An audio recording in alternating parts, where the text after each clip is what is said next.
Hello everyone and welcome to the sky this month for July 2022. My name's Paul Martinaitis and this show is brought to you by the Astronomical Society of South Australia. So we've got quite a bit to talk about in today's show. So we're in the middle of winter. We've passed the halfway point in the year. Can't really believe that myself.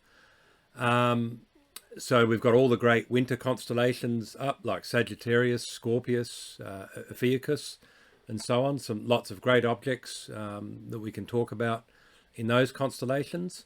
The planets, there's lots of good planetary viewing to be done, particularly with Jupiter and Saturn. Saturn coming into opposition next month in August and Jupiter in September. And we're also going to have a lunar feature again this month as well, which we'll get to later in the show.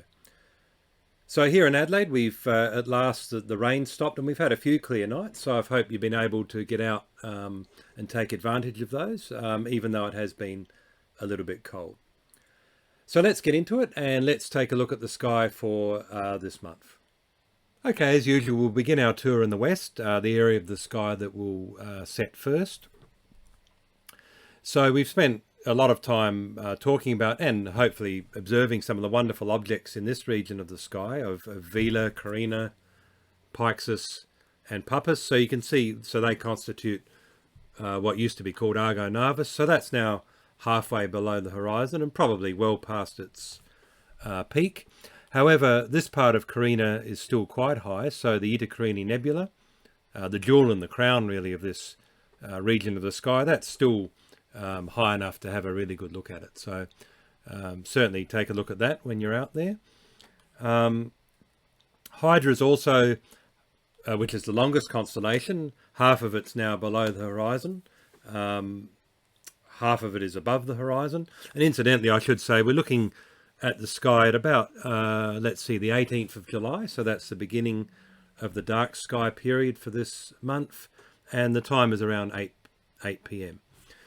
So with Hydra, half of it's below the horizon, but the bit of it that is above the horizon, one of the objects is M83, that wonderful face-on spiral that we've talked about before. So that's still very well placed for observation. In fact, it's pretty much optimal at the moment. Very high, well towards the zenith, but not too near the zenith to cause us problems. In moving our telescope. So the constellations, the galaxies in Virgo and Coma Berenices, such as here, Macarian's chain, they're now getting a little low to observe and it's probably really past the peak time to look at those objects. And you can see there Leo, we can only see a little bit of his tail now as well. All right, let's take a look towards the north.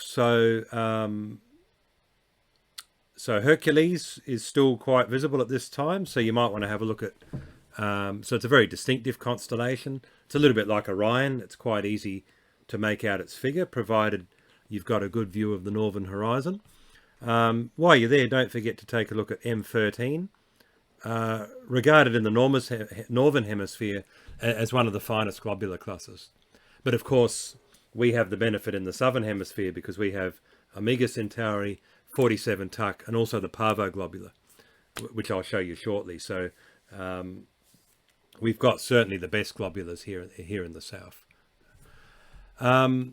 So maybe the constellation that's dominating the north is certainly Ophiuchus and its associated constellation of Serpens. So Serpens is an interesting constellation because it's the only one that's actually split into two distinct regions. So you can see the figure of Ophiuchus here in the middle, and you've got the head of the snake, Serpens Cauda, which is this constellation here, and then the other half of Serpens is called Serpens Caput, or the tail of the serpent.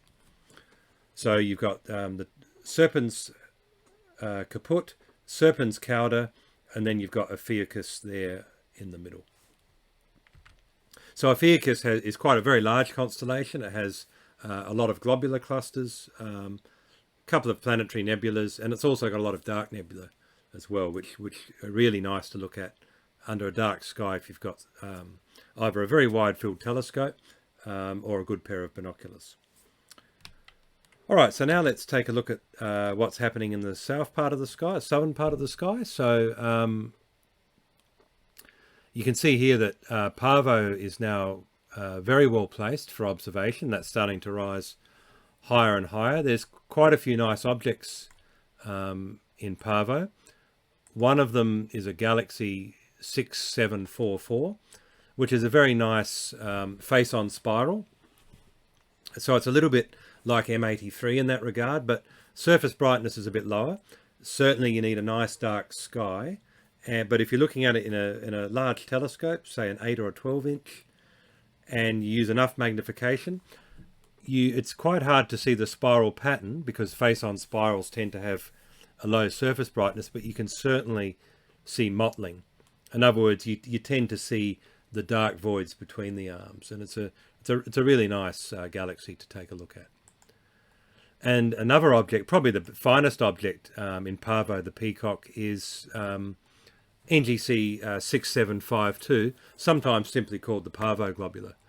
And this is the, I think it's the third or fourth closest globular to us. So certainly have a look at that when you're in this part of the sky. You can't miss it. I'll just zoom in a little bit and put a Telrad circle up there so you can kind of see where it is in relation to the stars of Parvo.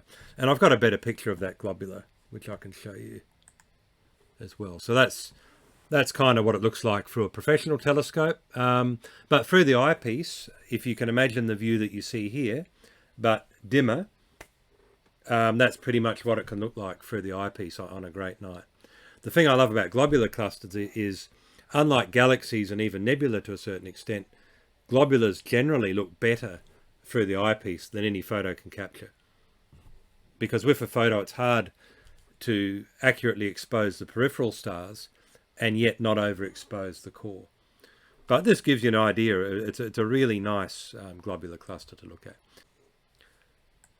Okay, we're now kind of looking east and above, so very high in the sky, and we can see the great winter constellations of Scorpius and Sagittarius are now pretty much optimally placed for observing. So in last month's show, we discussed Scorpius and some of the nice objects in there. Today I'm going to have a bit more of a focus on Sagittarius. And one thing you can note just by looking at what you see here, all of these yellow circles with a cross through them, they're globular clusters. So if April, May is what we sometimes call galaxy season, because you've got all those galaxies in Virgo and Coma Berenices available, certainly this time of the year is globular season. Absolutely. You can see, because we're looking towards the center of the galaxy, there's just so many of them. And these are just the brightest ones. If I turn the settings up in terms of magnitude, you would see many more. And Sagittarius in particular has a huge number of objects to look at. In fact, it has the most messier objects of any constellation. So the pattern of Sagittarius is quite easy to make out. Sometimes it's called the teapot, because if you look at it, if you turn your head sort of facing up this way, you can see that this kind of looks like a teapot. You've got the handle of the teapot here, you've got the lid, and then this is the spout of the teapot. And you can imagine the Milky Way is the steam kind of wafting out of there. And I'll show you, this is the artwork associated with Sagittarius the Archer. So that's kind of his body. This is his torso. And this part of Sagittarius here is the bow. So there's some really, really fine nebula in this region of the sky, and they're quite easy to find. So all you need to do is to locate this central pattern of Sagittarius. Look at the top of the teapot here, this triangle. And then you'll notice, if you follow this line out, there's these two bright stars here. So you go to the tip of the teapot, follow that line out to this star here, and that can be your jumping off point for finding these different nebula. So the first one I'm going to take a look at, so I'll just put the Telrad circles up there. The first one we want to have a look at is the Lagoon. So basically, if you put your Telrad or your binoculars there, and you just move over in this direction like so, you should find the Lagoon Nebula. So it'll be easily visible in binoculars, and you'll also see it in your finder scope as well. So the Lagoon Nebula, or sometimes M8, kind of looks like this. So I like this photograph because it's in black and white, which is how you're going to see it through a telescope. And if you can imagine what you see in this photo, but somewhat dimmer, that's what you can see on a good night through an 8 or a 12-inch telescope if you use a nebula filter. So this filter this nebula can certainly be viewed without a filter, but with an oxygen-free filter, it really brings out the intense detail. So the main part of the nebula that's very apparent, it's a little bit overexposed in this photo, but you can see this dark channel that kind of winds its way through like that. That's why it's called the lagoon. It's kind of the lagoon coming across, a sort of a passage of water. And sometimes to me it looks like a smiley face or some sort of monster, because when you look at it through the eyepiece, your eye's kind of drawn to these two eyes here, and this looks like the monster's mouth smiling at you. So you'll certainly know it when you see it if you haven't seen it before. And this is also a good object. It's better under dark skies, but under city skies, if you've got a nebula filter, you can still get quite a reasonable view from it as well. So now moving just a little bit up from the Lagoon Nebula, we have the Triford Nebula. So just a little bit of it. It's about, so this is 2 degrees, this circle, so about 2 degrees in this direction we come to the Triford Nebula. So there's the Triford Nebula. So that's also called M20. So it's got this sort of, the main feature you'll see is this sort of bit in the red. Of course, you won't see colour unless you've got a very, very large telescope. But you can see most of this structure on a good night through a telescope. Just be aware that if you've been looking at the Lagoon Nebula, the Triford Nebula is a lot smaller in apparent size. So don't expect it to be as large as the Lagoon. It's quite a bit smaller. So you'll probably need to use some more magnification to bring out the detail. So the first thing you should note is you'll see these dark lanes cutting through it. 3 of them are usually fairly easy. So I suspect it's that one, and that one. This 4th one can sometimes be a little bit harder to see. But on a good night, you can certainly see all 4 of those. And again, if it's a really good night, you'll also see a lot of this detail that you can see in the outer regions of this photo. So we're now going to move back sort of to the tip of that teapot there, and the next objects that we're going to look at is, and you'll certainly see this in your binoculars, is the M20, is called M24, or the small Sagittarius star cloud. So this is a huge cloud of stars. In fact, if you look under a dark sky through binoculars or a very wide field telescope, it's possible to see more than 1,000 stars within the same field of view, so which is truly amazing. So I'll show you a photo of that. There it is there. So this kind of gives you a sort of an impression of what that star cloud looks like. And what you'll notice as well is that there's, especially around the edges of that cloud, there's sort of dark lanes cutting in. So they're actually dark nebula, which are in front of the star cloud. So they're much closer. So we have emission nebula, which, like such as the Lagoon or the Triford, where they're actually emitting light, usually driven by the radiation of stars within the nebula. Dark nebula are simply similar types of gas and dust, but they're much colder and they're not being excited by radiation. So we see them because they obscure the objects behind them. So the 2 most prominent examples in M24 are Benard 92 and Benard 93. So take a look at those. And there's also a cluster in there as well, but 6603, but it's a little bit hard to pick out from the huge number of background stars. Best thing to do is just spend some time just slowly just scrolling your telescope or your binoculars over that region. So when you're looking at that star cloud, what you're actually looking at another arm of our Milky Way galaxy. So if you take a look at this diagram here, this is what's believed to be a representation of our galaxy looking from above. So the Milky Way is a barred spiral, and we're in this arm here, the Orion arm, and M24, the star cloud, is actually on this next arm in, which is sometimes called the Sagittarius Carina arm. So we're kind of looking through a gap in our own arm to these distant stars in the next inner arm. So that's why they're a lot dimmer, and there's just so many of them. We're looking at that concentrated band in that next arm of the galaxy. Okay, so now moving along a little bit further down, if we scan down, we come to probably one of my favourite nebulae here. This is M17, or sometimes called the Omega Nebula or the Swan Nebula. And the nebula really does look like a swan. So I'll show you a picture of that. There we go. And again, this is a black and white picture. It's a little bit overexposed, but it gives you a good impression for the type of detail you can actually see through the eyepiece. So this nebula, I believe, has the highest surface brightness of any emission nebula. Certainly near the top of the list. Very, very bright. You can certainly see it without a filter, but once you put in an O3 filter, again, it just really lights up. So you can see the swan's shape here. There's the body of the swan here. Here's the tail, and it's got this neck, and then that's the head of the swan sort of hooking over there. So you can certainly see that in the telescope. You can see a lot of this outer tufts of gas as well. And on a nice steady night, if you use enough magnification, you can see all of the smokiness in it as well. So not only do you see the swan shape, but it actually looks smoky. You can see the swirls of gas, just like you can see in this photo here. It's really amazing. It's an amazing nebula.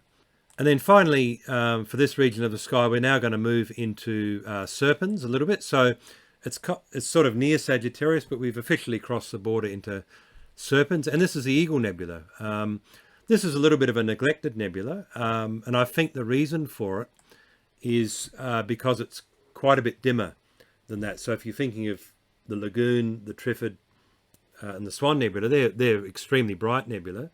The Eagle Nebula, the surface brightness is a lot lower.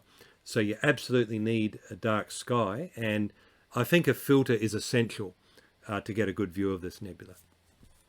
So I'll show you what that looks like there. So I think this photo here gives quite a good impression of what you can see through the eyepiece. So if you get to the right region in the sky, if you're not using a filter, if it's a dark sky, you might just see a very faint impression of the nebula. But once you put that O3 in, if you've got very dark skies, you can see pretty much what you can see in this photo. So it actually, you can imagine this is the body of the eagle, and these are the two wings kind of on each side. So you're kind of looking at the eagle from underneath. So you've got to imagine it's kind of flying over you, if you like. And you can actually see also, if you use enough magnification, some of these little dark streaks. So they're called Bock globules, and they're regions of much colder, denser gas and material, and that's where stars are actually being created within them. So you can actually see some of these streaks on a good night, certainly through a 12-inch telescope and an oxygen-free filter. And some of you may be familiar with this region of the nebula here. This is where the famous Pillars of Creation photo was taken with the Hubble Space Telescope of this central region here. So I'll just show you to remind you. I'm sure most of you would have seen that. It's just taking a while to come up. That famous picture there, so that is actually in the Eagle Nebula. So these are the dark regions, the Bock globules, and in there, that's where, around these edges here, that's where stars are actually being created. So that's a very, very iconic picture. And there's some more of those globules here. You can see just streaking through the bright gas. A fantastic picture. Okay, we'll now look at the lunar calendar for this month. So as you can see, the dark sky period, where the moon won't interfere with our deep sky observations, that'll be on the last half of the month. So pretty much from Monday the 18th or so, right through to the end of the month. That's when you'll be wanting to reserve for your deep sky objects. for the first part of the month, that's when you want to be looking at lunar objects, the moon, certainly the planets, and maybe double stars, things that aren't as affected by moonlight. So at the beginning of the month, darkness begins at about 6:45 in the evening, and it ends at around just before 6 a.m. in the morning. By month's end, you can see now that the days are starting to get just a touch longer. Darkness will begin at about 7 o'clock and go through to 5:45 in the morning. And the lunar phases are first quarter will be on the 7th of July. Full moon will be on the 14th, and that will be a so-called supermoon, which I'll discuss briefly in a minute. Last quarter will be on the 20th, and new moon will be on the 29th. So before we look at the planets, I just want to briefly take a look at the moon. So this month's full moon is a so-called supermoon. In fact, it's the closest supermoon for the year. So you may hear a bit of nonsense in the media, as usual, when they latch on to something like the supermoon. They give this impression that it's going to be, this super bright, super large, and people are expecting it to look very different to a normal full moon. And I think sometimes they can get disappointed. So I'll just briefly explain what a supermoon is. So this shows you the situation on the 14th of July. So the sun is to the right here. So I'm just going to zoom in a bit, well, quite a bit actually, into the Earth's orbit. So remember the sun's over here to the right. Then you've got the Earth in between, and then you got the moon. So that's what full moon is. Full moon is like opposition with a planet, where the sun is behind, we've got the Earth in the middle, and then we've got the moon or the planet in front of us. That will appear to us as full moon. So you'll notice the moon's orbit is very nearly circular. It is an ellipse, of course, with a slight eccentricity. And notice that the Earth is not exactly at the center of that orbit. So the distance between the Earth and this part of the orbit is shorter than the distance between the Earth and this part of the orbit. Not by much, but there is a difference in those distances. So this part of the moon's orbit, where it's closest to the Earth, is called perigee. This part of the orbit where it's furthest away from the Earth is called apogee. So a supermoon, by definition, is simply a full moon that occurs around the perigee of the orbit. So a full moon that occurs anywhere along this region where it's near the perigee of the orbit will be considered a supermoon. Because the moon is closer during that particular full moon, it'll appear to us to be about 30% brighter and around 14% larger, 14 to 15% larger in apparent diameter. So whilst you can certainly measure those differences, and certainly if you saw a photo between, say, a full moon at perigee and a full moon at apogee, you could see that 14% difference in size. Just observing it through a telescope, binoculars with the naked eye, with nothing to compare it to, it looks the same as a normal full moon, really. Even the 30% difference in brightness, you're unlikely to really perceive that with your eye, because our eye works logarithmically, and relatively small changes in brightness are quite hard for us to judge accurately. So what I'm going to do, there's also a supermoon in August as well. So what I'm going to do, it's on the 12th of August. So I'm just going to zip around the orbit. So there's new moon, where the moon is between the Earth and the sun. We're coming back around again, and we're going to come back to the 12th of August. There it is there. So again, you can see this is near the perigee of the orbit, where we're close to the Earth. And if I zoom out, just remembering the moon is about here, you can see there's the sun. So that's why it's a full moon. So if we follow that line along, that's also a supermoon. Now the next full moon is on the 10th of September, and that is not considered a supermoon. So we'll go all the way around again. So we're now going to come to the 10th of September. And you can see we're by no means at the apogee of the orbit, but we've now moved far enough away from the perigee, or the shortest part of the orbit, so this is now not considered a supermoon. So you can see supermoon is really just a matter of definition, really. So let's now take a look at the planets. So this shows you the situation at the beginning of the month as it was on the 1st of July. So you can see, remember, the morning side of the planet is to our right, as this depicted in this diagram. So that wonderful alignment of planets that we've hopefully all been enjoying in June will continue into July, with the exception of Mercury. So during June, we were able to see all of the planets in the early morning. So Mercury, Venus, Mars, Jupiter, Saturn, Uranus, and there's Neptune, and even Pluto, if you're keen.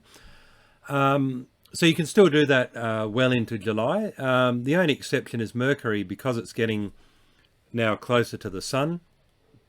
It's going to be lost in the morning twilight. And indeed, you can see as we progress into July, you can see there how Mercury is passing behind the sun.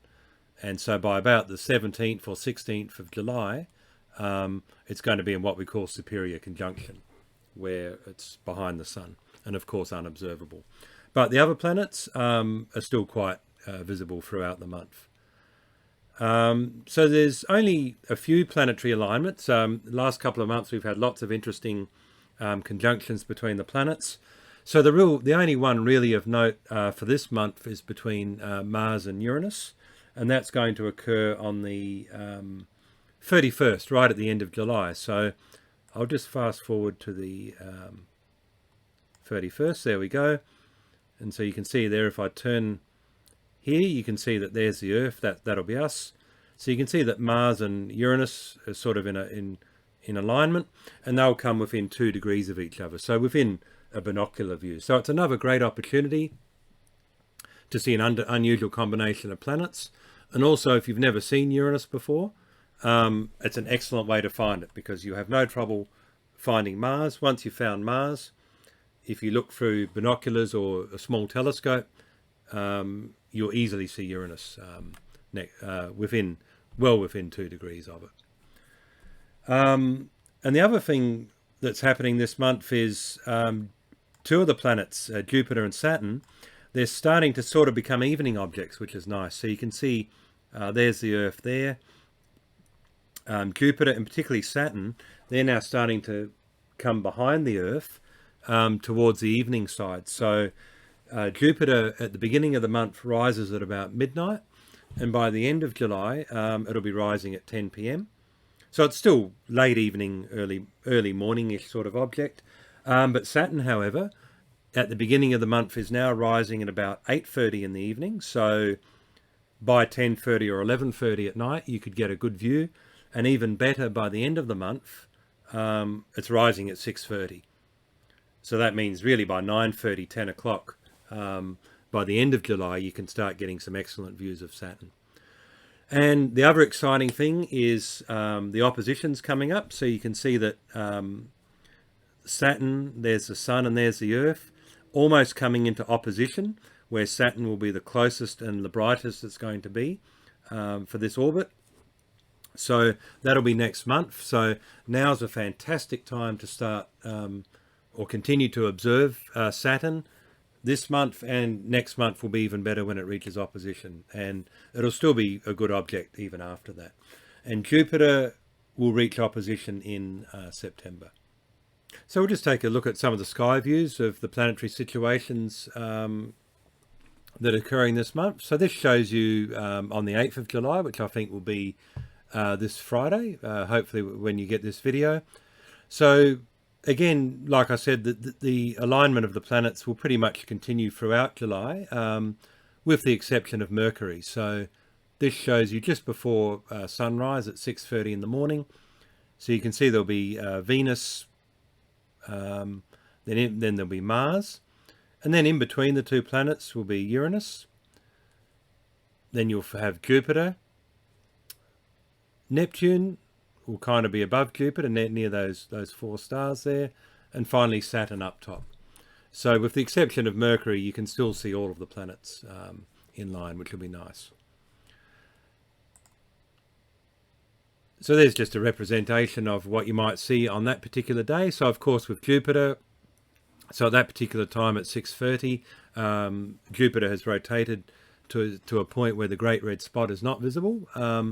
But you'll still see some bands on there, of course, and at least three, in this case, three of the Galilean moons. So you got Io, Europa, and Callisto, and I assume Ganymede must be behind and being occulted by the planet at that particular time. And also you can see Venus there is quite a large gibbous crescent at this time of the month. So we're now moving right to the end of the month. So that's really the only significant planetary alignment for this month. So again, so this shows you 31st of July at 6 a.m. So Venus is now at this time very, very low near the horizon, because just like it's kind of following Mercury, it's now getting closer and closer to the Sun. Mars and Uranus are within 2 degrees of each other. You've still got Jupiter, of course, and Saturn is nice and high up there somewhere. And there's a binocular view of what you would look like through 10 by 42 binoculars. So if you center the binoculars on Mars, about 2 degrees away, you should see a fairly bright greenish sort of star-like thing, which will be Uranus. So again, it's a good way to see an unusual combination of planets, perhaps, and it's an easy way to find Uranus as well, if you haven't managed to find it before. Thank you everyone for watching the video today. It was my great pleasure to present the show to you, and I hope you found it interesting, and I hope you find it useful for your observing in July. I didn't include the lunar feature as promised. When I edited the video, I felt that it would make the video too long, so I'm going to include that hopefully in next month's show.